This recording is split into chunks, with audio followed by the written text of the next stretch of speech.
Okay, maayong adlaw na sab kanatong tanan no mga igsoon. Diha sa Ginoo. Ani ana sadta sa atong pagtuon dinhi sa pulong sa Ginoo. Karon mga igsoon alang pa sa laing bahin sa atong pagtuon sa pulong sa Ginoo.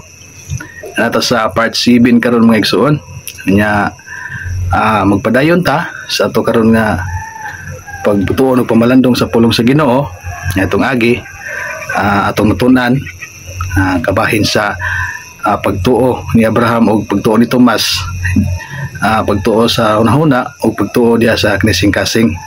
Unya atong nakita nga ang pagtuo ni Abraham ay ngayon ato mga igsoon ato mo kuha og base kay nindot ang pagtuo ni Abraham kay kinising-kasing gayud diha siya ning subay sa linya sa pulong sa Ginoo. Wala siya masubay sa mga sirkumstansya sa iyang palibot kung unsay nakita niya nya usa siya moto sama ni Tomas nga usa mituo nga nakita na ginaog-agig nahikap ang butang mga igsoon. Unya kang Abraham tutok siya subay siya sa linya sa pulong sa Ginoo. Wala siya mag tanaw kung unsa may mga sirkumstansya sa iyang kinabuhi mga igsoon. Padayon gid siya sa iyaging gituon ang pulong sa Ginoo. Unya mao sa na mga igsoon sa ato nga pagpadayon nagisgot man taog pagtuo diha sa kinising-kasing. Unya subay diha sa linya sa pulong sa Ginoo.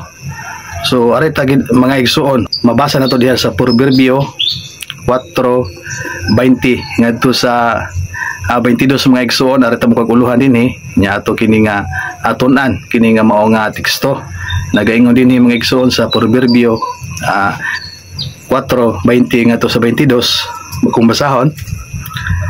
Anak ko, pagmatngon sa akong mga pulong, ikiling ang imong mga igdulungog sa akong gipamulong. 21. Ayaw sila pagbulaga gikan sa imong mga mata. Ipigi sila sa kinatiliwad-an sa imong kasing-kasing.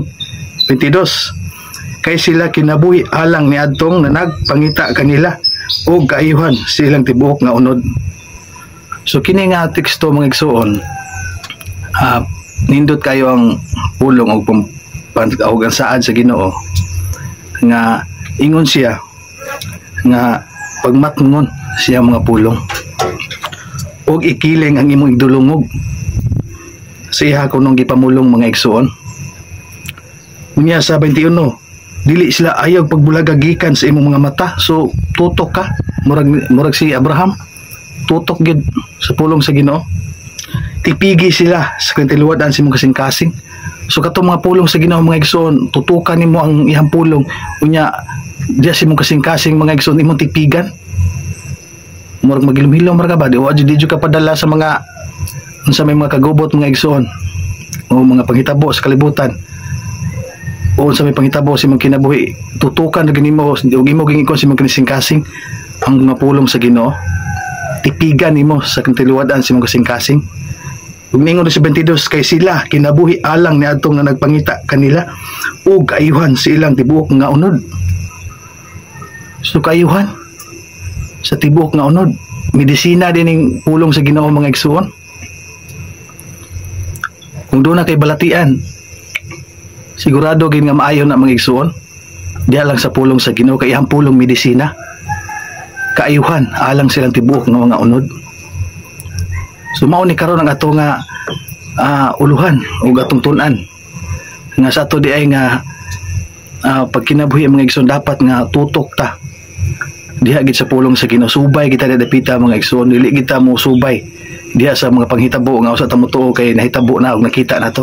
Kun dili nga atong pagtuo mga igsoon ato gyud nga ipa dayon ug ato gyud nga itutok diha sa mga pulong sa Ginoo kay kini kunong iyang pulong matud pa siyang giingon kaayuhan alang silang mga unod alang sa atong mga panglawas maayo ta medisina din ang pulong sa Ginoo mga igsoon nindot di kayo.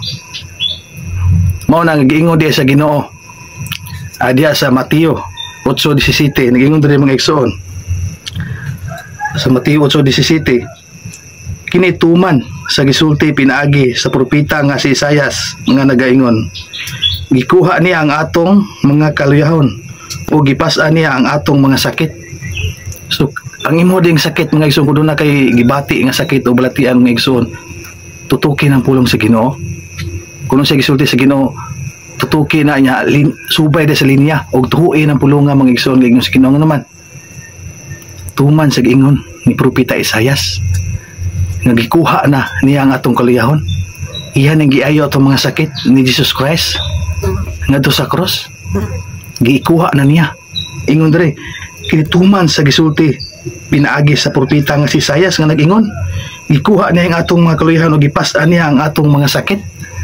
So kung doon na tayo balatian, gipas-an na sa Ginoo, gikuha na niya. Pinagi nga to sa cross mga igsoon. Gitagna ni Isaias. O tinuod gid naagi na sa Isaias mga igsoon itong basahon. Diri si Isaias 53:4 nga to sa 5. Ningon diri. Sa pagkamatuod, gipas-an niya ang atong mga kasakitan o gipas-an niya ang atong mga kasub-anan. Apan siya giila nato nga gibunalan, gihampak sa Dios ug sinakit. Apan siya gisamaran tungod sa atong mga kalapasan. Siya napangos tungod sa atong mga kasalanan. Ang silot sa atong pakigdait diha sa ibabaw niya. Ug tungod sa iyang mga labod kita na nga ayo. Na mao na mga igsoon. Naayo ta sa atong sakit. Tungod siya mga labod, tungod siya pag-antos nito sa cross. Misteryo to iyang pagka-lansang nito sa cross mga igsoon. Misteryo to. Kaya tungod niya anak mga igsoon nga gibuhat ni Kristo, gidala na niya ang tanatong mga kaluyahon, mga sakit, mga problema, tanan mga igsoon nga naa sa ato ang kinabuhi, gidala na niya nga to sa cross. Gisulti gid niya siyang pulang karon atong gibasa. Gisulti ni Isaias, gisulti pag ni Jesus Christ pagbalik dito sa Mateo 8:17. Natuman kuno sa gisulti ni propeta Isaias nga nag-ingon, gikuha niya ang atong kaluyahon o gipas-an niya ang atong mga sakit. Nga pinaagi kuno siya mga labod. Dito si Isaias itong gibasa ganyan, kita na nga ayo. So mao din ingon sa sa Marcos 11:24. Mao din ingon sa mga igsoon nga ningon siya, busa sultian ko kamo nga bisan unsa inyong pangayoon pinaagi sa pagampo tuhui nga inyo na kini nga nadawat ug kamo makadawat niini. Tuhui nga inyo na kini nga nadawat ug kamo makadawat niini. So madawat gini mo mga igsoon mong pagampo ug imong gikinahanglan ngadto sa Ginoo balatian man mga ka problema man. Tuhui nga inyo na kini nga nadawat. Matod pa sa proverbio atong gibasa ganiha. Ingon siya, anak ko, pagmatngon sa akong mga pulong, magmatngon ka siyang pulong. Ikiling ang imong igdulungog sa akong mga gipamulong. Sa gisulti sa Ginoo kanang gibasa nato. Ayaw sila pagbulagagikan sa imong mga mata. Subay jud ka sa linya, tutok ka focus. Sama ni Abraham. Focus siya sa pulong sa Ginoo. Wala siya magapaminaw nga murag dili na kalauman ang ihang panglawas. Kay dili na angayan sa siyang lawas kay daw gulang na siya, himatyo na siya mga igsoon. Wala na niya paminawa. Gitutukan gini ang pulong sa Ginoo. Nagisaaran sa Ginoo nga iyaging matuman. Ang matuman gi sa Ginoo ang gisaan ni Abraham niya. Mao sa nang ato karon nga pagkinabuhi mga igsoon. Hinaton sa pagtuo diya sa Ginoo part 7 nga ang atong pagtuo mga igsoon kinasingkasing gayon. Ingon siya sa pulong niya atong gibasa karon nga tipigi sila sa kinitilwad-an sa imong kasing-kasing diri sa bersikulo 21 sa Proverbio 4:21 nga tipigi sila sa kinitilwad-an sa imong kasing-kasing. Tagui ang mga pulong sa Ginoo diya sa imong kasing-kasing. Kay sila sa 22 kay sila alang ni adtong nagapangita kanila og kaayuhan sa ilang mga tibok unod. Medisina jud dinhi mga igsoon, maayo di ka sa imong balatian mao ding gipas-an ng Kristo ngadto sa cross. Ang imong karong balatian, ang imong karong kaluyahon, tuhui lang na mga igsoon nga mamaayo ka. Kay karong pulong sa Ginoo mga igsoon,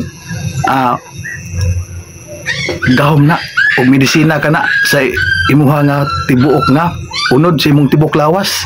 Medisina din ang pulong sa Ginoo. Gamhanan din ang pulong sa Hebrehanon 4:12 nga ang pulong sa Ginoo buhi. Nagalihok kining gamhanan, hait pa si espadang duhay sulab mga igsoon. So nagalihok nga gamhanan na iyang pulong buhi. So mao din na nga kung mutuo lang ka sa pulong sa Ginoo, maayo ka. Ano, buhi na iyang pulong, gamhanan, nagalihok nga gamhanan. Mao ni nga kung imong tutukan o ingon siya diri nga ikiling kay imong idulungog sa akong mga pulong. Ingon siya ayaw pag ang ingon siya anak ko pagmatngon sa akong mga pulong, ikiling ang imong idulungog. Sa 21 ayaw sila pagbulaga gikan sa imong mga mata og tipigi sila, nipigi sa imong liwad sa mga singkasing ay gigibulag.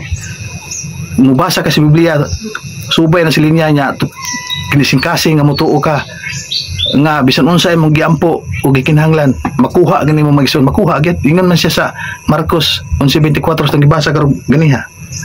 Yan ingon diri nga busa sultian ko kamo nga bisan unsay inyong pangayoon pinagi sa pagampo tuhui nga inyo na kini nga nadawat ug kamo makadawat niini dawat gyud no.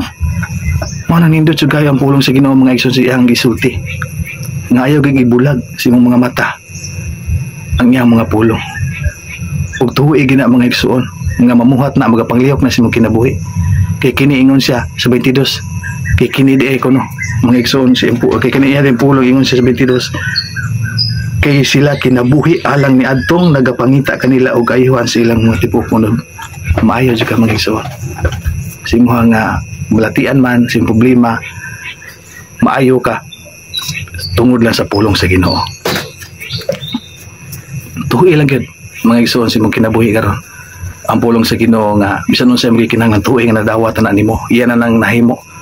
Wa sa mingon nga alang lang sa mga apostoles sa Mateo 8:17 alang lang nila ni kay apostoles sila ingon siya atong kaluyahon ato kita apelta mao na ingon siya sa bisan kinsa nga magaingon ni bukid sa Marcos 11:23 nga pahawa og umambak ito sa dagat matuman kayo pilagi siyang pagtuong nga kasing-kasing sa Marcos 11:23 bisan kinsa wala sa mingon nga sila ra nga akong mga pinili mga apostoles kundi bisan kinsa kita ikaw mga igsoon apil ka ana istorya sa Ginoo bisan kinsa ningon sa 24 sa Marcos 11:24 nga busa sultian ko kamo no ningon sa dire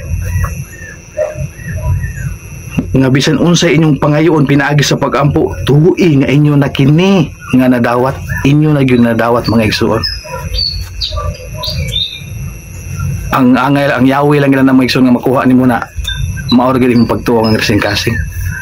Mura na nahulog na sa Palawan mga igsoon ng kwarta pero kuha na gyud nimo nanay imuha na gyud tato pero di ka kabalon saon pagkuha di ka kabalon sa angay buhaton nga makuha nimo na ang kwarta nga imong nahulog na gyud mao sa na imong kinabuhi ayaw na gyud ta kasi imong balatian kay iya nagipasan nga to sa cross pero ang nagka-problema kay wa ka kabalon saon imong pagkuha pero ang pagkuha din mga igsoon tuhui sa kasing-kasing nga inyo na kini nga nadawat og praise the Lord hallelujah nanindot kayong pulong sa Ginoo atong gibasa karon mga igsoon ug dinhi nakukutob ug daghang salamat ang Dios may magauban kanatong tanan.